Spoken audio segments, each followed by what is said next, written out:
In the first installment of our beginning astrophotography series, we learned how to make beautiful star trail photographs. Now it's time to take the next step, photographing the constellations.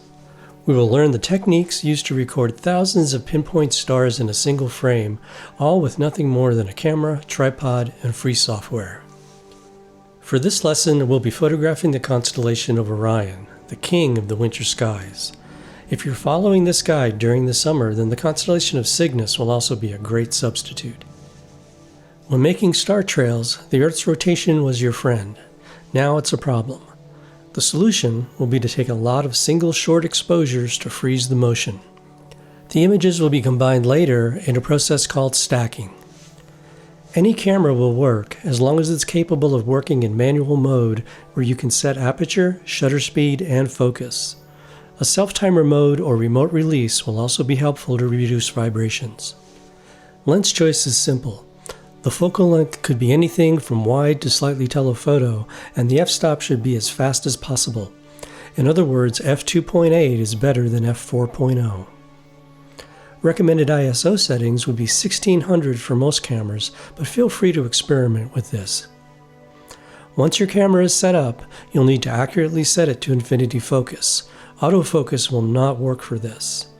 Look for a bright star or planet and carefully focus the lens until you get the smallest pinpoint possible. At that point, you can frame up Orion. In most cameras, the stars will be hard to see. Look for the 4 bright outer ones to get your framing right. Now it's time to take a few test shots. Shoot an exposure series of 1, 2, 3 seconds, all the way up to 8 or 10 seconds. Look at the images carefully, magnified if your camera has that feature. You're looking for sharp stars that are nearly round, not elongated. That will tell you what the best exposure time for your setup will be. Now you're ready to go. Reframe and shoot a series of exposures as quickly as possible. 10 images would be the minimum, but if you want to shoot more, that's fine. The more images you have to work with, the better your final result will be.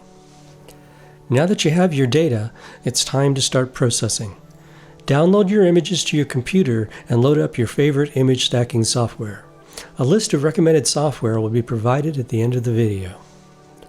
The stacking software will line up the stars in each frame and add the light captured from each image together. This is the magic that turns your short exposures into one that mimics a much longer one, all without using any kind of mechanical tracking.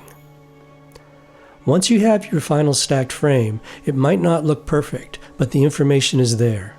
Use your favorite picture processing software to make the adjustments needed to make it perfect. The background sky should be nearly black with small, round, colorful stars across the field. Congratulations, you've just taken the next step in photographing the sky. Once you have this down, try other constellations, different focal length lenses, and ISO settings. In this process, you're learning the basics that will allow you to move into more advanced astrophotography methods and techniques that will be covered in future installments. Go on, get out there and experiment.